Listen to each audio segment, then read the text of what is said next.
Let's take a look at this quadratic equation. Again, before we are going to apply quadratic formula, we have to organize this equation. So we have 6x² plus 15x, and because we do not have constant, we're supposed to write plus 0 equals 0. This is my A, this is my B, and this is my C.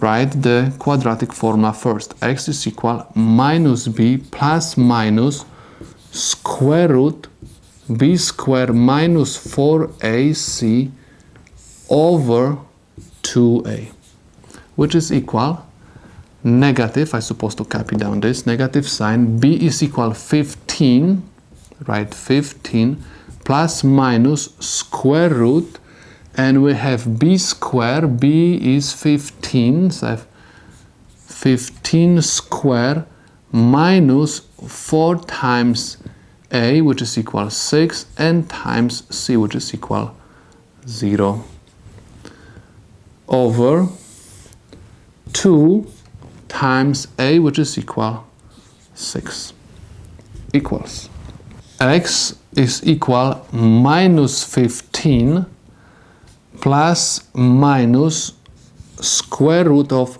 15 square, negative 4 times 6 is equal negative 24, times 0 is 0. That's why I'm not going to write anything over here.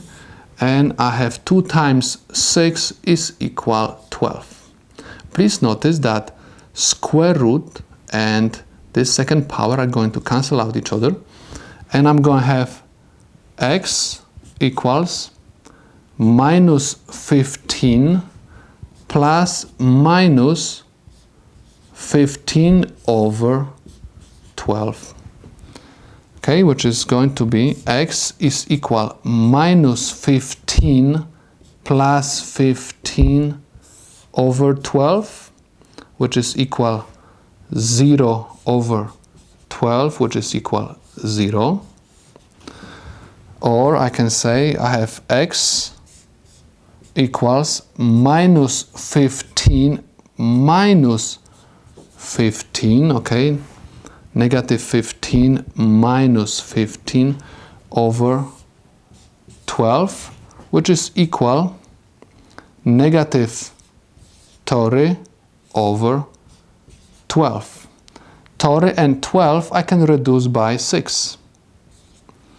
And I'm going to have negative 5 over 2, which is equal negative 2 1/2.